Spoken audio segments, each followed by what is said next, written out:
So I just wanted to give some thoughts, maybe more cursory moments on the nature of consciousness and where I'm mentioning this from, where I'm speaking this from is kind of from like simplicity's sake to kind of like push the discussion along on easier terms, or rather on more easily experienced terms, and then see where it goes from there. But what I'm thinking about, what came through for me, had to do with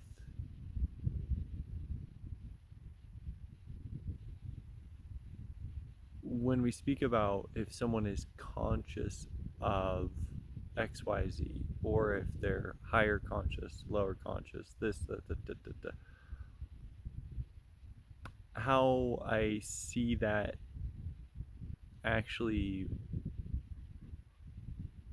playing out is that the person is actually speaking about awareness.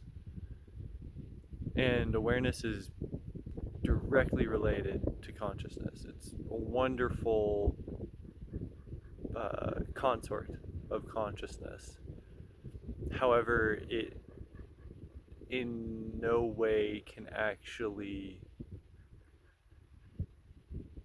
it's no comparison. And so when I say consciousness,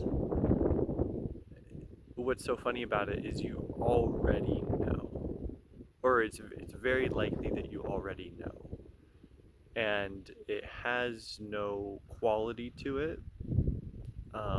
It has no.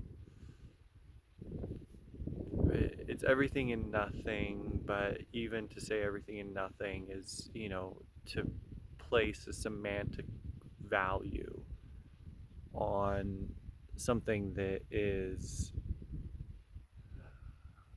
a pool of life force energy, or many, many, many, many, many other things, and or is many things to many other things, but it is all that one thing.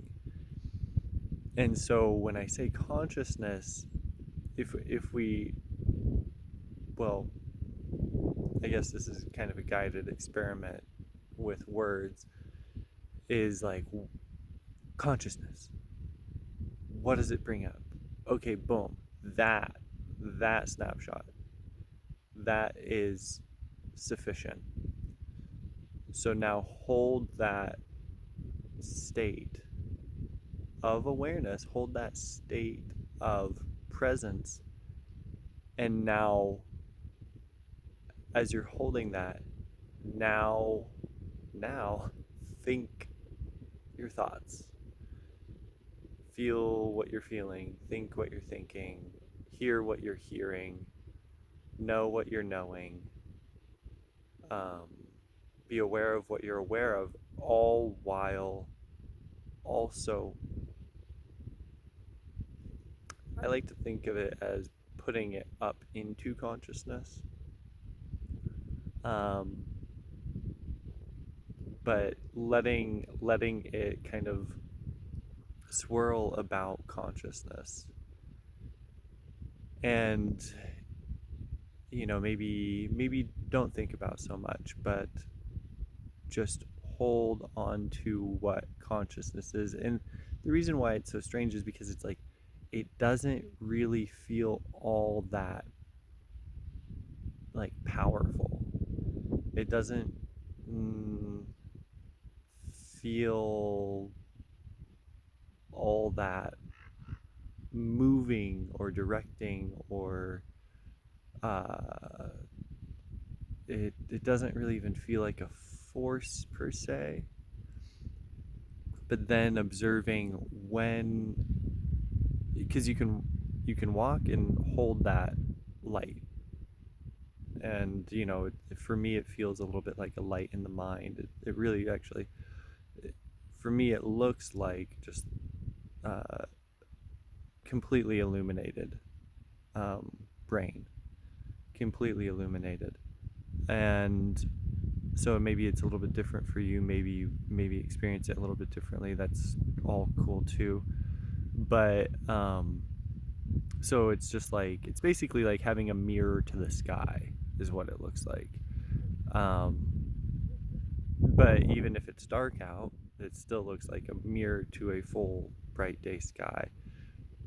And so while I'm walking, feeling that state, uh, and then if I'm preparing food, there are certain times when I begin taking action that I no longer feel that state.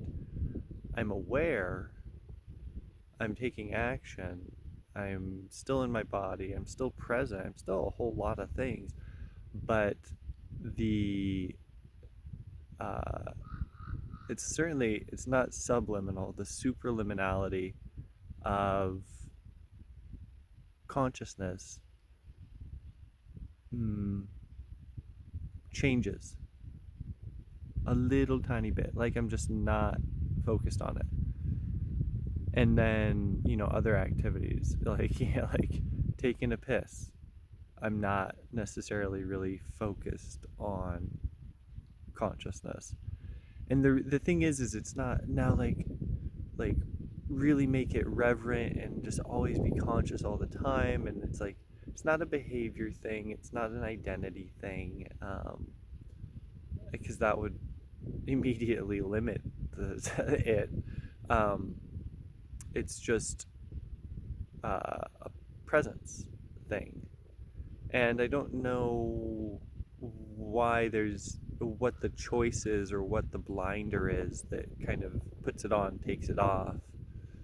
I think it may actually be awareness itself is what can occlude consciousness. And so what we are aware of may eclipse consciousness. Um, that to say,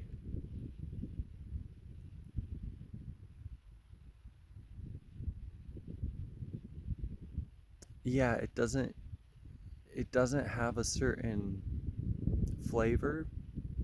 It doesn't have a certain image. I know that I presented that it looks like a deep, bright blue sky, or it looks like a mirror to the sky. So it's a very strong uh, light.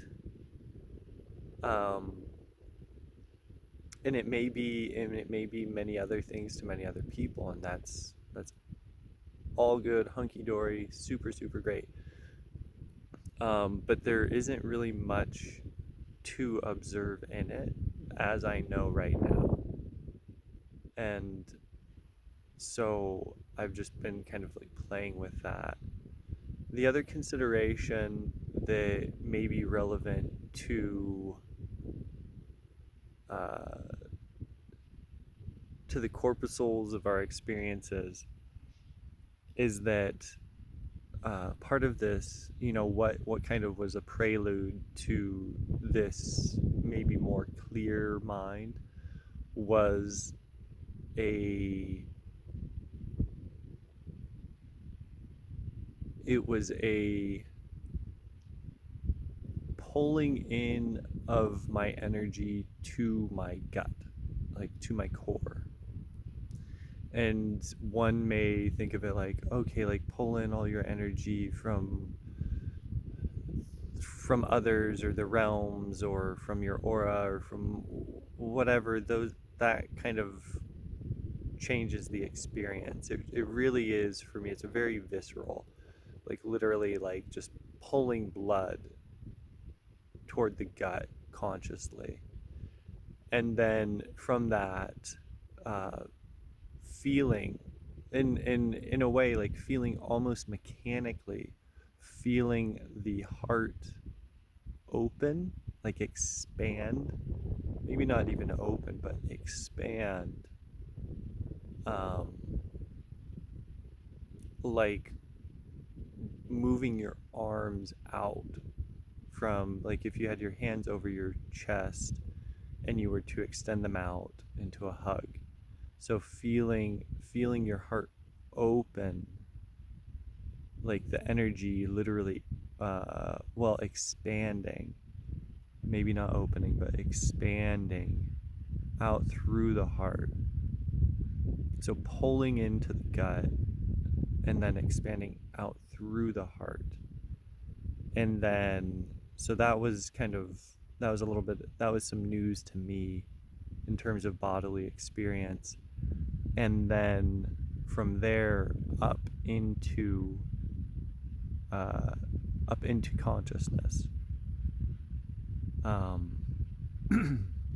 so as a, I mean, all in all, if you do that enough and you're walking in that enough, uh,